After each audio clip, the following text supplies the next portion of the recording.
right, everyone, welcome to another deep dive. Yeah. We're tackling plant respiration today. Really fascinating topic. Yeah, you might think plants breathe just like we do, but they don't have lungs, they don't have a circulatory system. Right. So how do they do it? Well, it's all about adaptation. Okay. Plants have evolved these amazing strategies for gas exchange, and they use every part of their being to do it. Every part. Yeah. Okay, so like their roots, their leaves. Roots, stems, leaves, the whole thing. Interesting. Let's start with roots. Okay. They're the unsung heroes down there in the soil. Yeah, always kind of ignored. Right. But they've got these root hairs. Root hairs. Tiny little extensions. Okay. That massively increase the root's surface area. Surface area. Exactly. This absorption. Yeah, and that allows them to absorb way more oxygen from those little air pockets you find in the soil. So it's like they're maximizing their contact with the air down there. It's like maximizing your contact with the underground atmosphere. Makes sense, I guess. Yeah. Now think about those plants that live in really wet places. Like swamps. Yeah, like mangroves. Oh, yeah, those trees with the crazy roots. Those guys have developed something called air canals. Air canal. It's like their own version of a snorkel. Wow. They can get oxygen directly from the air above the water. So cool plants are way more complex than I thought. Oh, absolutely. Okay, so we talked about roots. What about leaves? The leaves. They're busy with photosynthesis. They are multitaskers. Right, so how do they fit in breathing? Well, that's where it gets even more interesting. Okay, I'm listening. Leaves have to do both. They need to photosynthesize and respire. At the same time. Yeah, it's a balancing act. Wow. They're taking in carbon dioxide, releasing oxygen for a photosynthesis. Right. But they also need to take in oxygen and release carbon dioxide for respiration. And they can't lose too much water. And they have to do all this while minimizing water loss. That's the key. So how do they do it? They have these tiny pores on their surface called stomata. You can think of them like adjustable windows. Okay. And they're controlled by these specialized cells called guard cells. So the guard cells are like the bouncers of the leaf. Exactly. They decide what comes in and what goes out. That's pretty cool. It is. And the guard cells, they're super sensitive. To what? All sorts of environmental cues like light and humidity and temperature. So they're constantly adjusting. They're always monitoring and adjusting to keep that balance between gas exchange and water conservation.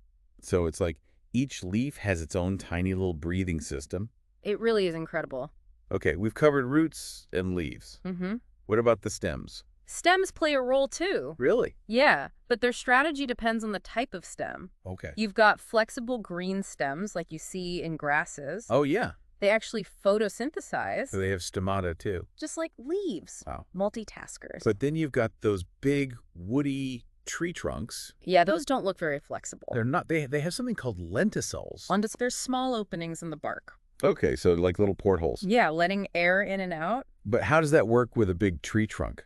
Well, the cool thing is, Yeah. only the outer layer of cells in a woody stem is actually alive. Oh, I see. So only that outer layer needs oxygen. The inner part's all dead wood. Makes sense. It's a great adaptation for these giant trees. So they don't have to worry about gas exchange across that whole massive trunk. Oh, great. Wow. So plants really have figured out a lot of different ways to breathe, It really has. even though they don't have a dedicated respiratory system. That's the beauty of evolution. It's amazing. It is. And you know, it's even more fascinating. What's that? All these processes, all these different ways of breathing, they're all interconnected. Oh, I bet you're going to tell me it's like the universe. Well, sort of. Okay, I'm intrigued. It's a delicate balance influenced by a lot of different factors, like climate change. Yes, climate change. Remember those stomata we talked about? The gatekeepers? They're very sensitive to changes in things like temperature and humidity and carbon dioxide levels. So how does climate change mess with this delicate system? Well, that's a great question. Okay, I can't wait to hear more. And it's what we'll dive into next time. Awesome. I'm ready for part 2. Me too. Okay, so we left off talking about climate change. Yeah, it's a big one.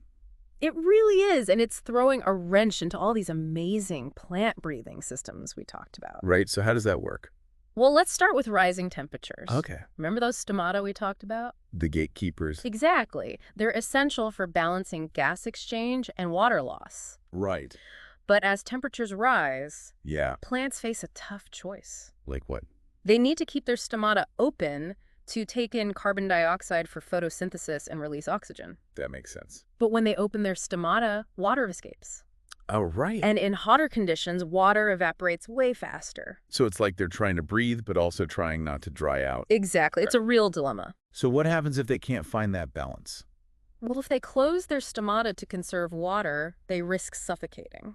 Because they can't get enough carbon dioxide. Right, or release enough oxygen. So they're stuck between a rock and a hard place. Pretty much, it's a delicate balancing act, and climate change is making it even harder. So do they just give up and wilt? Not necessarily. Plants are pretty resilient. Okay. They've evolved all sorts of ways to cope with stress. Like what? Well, some plants are just better at handling heat and drought than others. Like cacti. Exactly. They've got those thick stems to store water and spines to reduce water loss. So they're already adapted for tough conditions. Right. But even for those plants, there are limits. Yeah, I guess that makes sense. If the climate changes too fast, they might not be able to keep up. So what happens then? Well, they might not grow as well. Yields could decrease. Oh, no. And in some cases, they might even die. That's sad. It is. And it's not just about individual plants. What do you mean? Well, think about entire ecosystems. Changes in plant respiration can disrupt the whole food web. Right, because animals depend on plants. For food and shelter. It's like a domino effect. Exactly. One change triggers a cascade of consequences. Okay, so we've got rising temperatures messing things up. Mm. What about carbon dioxide? Yes. Carbon dioxide, the other big player. Plants need it for photosynthesis, right? They do. So more carbon dioxide should be good, right? You'd think so. Yeah, like giving them extra fuel. But it's not that simple. Okay, why not? Well, too much of a good thing can be bad. Like if you give a plant too much fertilizer. Exactly. It might grow really fast at first, Like. but it could also become weaker, more susceptible to disease. Interesting. So even if plants grow bigger with more carbon dioxide, Would not be as healthy. that's the concern. And what other stuff we eat? Well, some studies have shown that elevated carbon dioxide can actually make plants less nutritious. Really? It's like eating a big fluffy cake that's mostly air. It might fill you up, but it won't give you what you need. Exactly. It's not just about quantity, it's about quality. That makes sense. And how does this tie back to plant respiration? I'm not sure. Well, remember that delicate balance of gas exchange? Yeah. Increased carbon dioxide can disrupt that balance, too. So it affects their ability to breathe. It can mess with their ability to take in oxygen and release carbon dioxide for respiration. So it's like a double whammy. Yeah, first they're stressed by rising temperatures, and then they're hit with this overload of carbon dioxide. And carbon dioxide also contributes to global warming, It does. which makes all the other problems worse. Exactly. It's a vicious cycle. This is getting complicated. It is. There are so many interconnected factors at play here. So what does it all mean for the future? That's the big question. Yeah. And to answer it, we need to look at the research that's being done to understand these complex interactions. Okay, sounds like a plan. Let's dive into that next. Okay, so climate change is really shaking things up for plants. It is. It's a challenge, for sure. But it's also pretty amazing how resilient they are. Oh, absolutely. They've been around for millions of years. They've seen it all. They've adapted to all sorts of crazy conditions. And now scientists are trying to figure out how they do it, Exactly. They're trying to unlock the secrets of plant resilience. especially in the face of climate change. Right, because understanding how plants adapt is crucial for helping them survive in a changing world. So what are scientists focusing on? Well, some are looking at things on a really tiny scale, Okay.